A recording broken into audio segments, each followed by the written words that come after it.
Après avoir vu mardi Paris et Monaco une énième fois malmenés en Ligue des Champions, on s'attendait encore une fois hier à voir un club français s'incliner puisque l'Olympique Lyonnais, décevant en Ligue 1 depuis le début de la saison, se déplaçait à l'Etihad Stadium chez le champion d'Angleterre en titre, Manchester City. Et pourtant, au terme d'un match incroyablement solide de leur part, c'est bel et bien les hommes de Bruno Genesio qui se sont imposés. On va donc aujourd'hui revenir sur cette magnifique performance des Lyonnais, voir ce qu'on peut en retenir, c'est parti.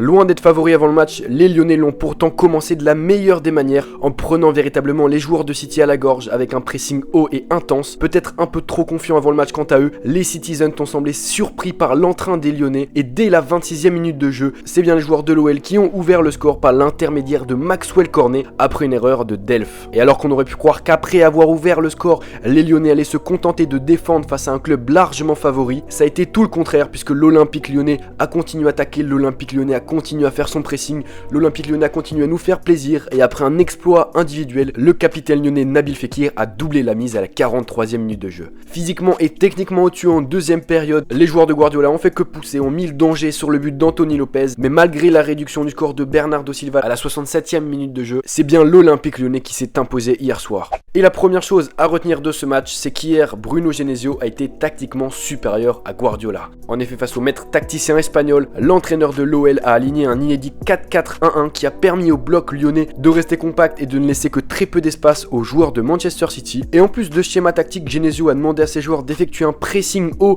sur les Citizens, pressing haut qui a notamment amené le deuxième but lyonnais après une récupération très haute de Nabil Fekir. Au milieu, Genesio a également fait un pari tactique qui en a fait grincer plus d'un avant le début du match et pourtant ça a été payant puisqu'il a choisi d'aligner à côté d'Ndombele Diop, pourtant jamais titularisé depuis le début de la saison, qui a au final été excellent. Il a notamment récupéré 10 ballons, il est clairement monté en puissance au cours du match et ce duo avec Ndombele au milieu de terrain était vraiment très solide. Le fait également de titulariser Maxwell Cornet a été très controversé avant le match et pourtant Maxwell Cornet ouvre le score. Maxwell Cornet a fait énormément de bien sur les contre-attaques et là aussi ça a été un choix tactique très judicieux qui a fait pencher la balance côté lyonnais. Le deuxième point important à retenir de ce match, c'est que la jeunesse française a vraiment de l'avenir et la jeunesse française ne se résume pas qu'à Kylian Mbappé. En effet, on a vu hier un très bon match des jeunes lyonnais, des jeunes français de l'Olympique Lyonnais, que ce soit Aouar qui a été excellent, que ce soit Diop que je viens de citer juste avant et surtout que ce soit Ndombele qui était vraiment très solide hier. Il a récupéré énormément de ballons, il n'a perdu que très peu de duels, sur 6 duels il en a remporté 5. Bref, il a été très bon et pour moi c'est le gros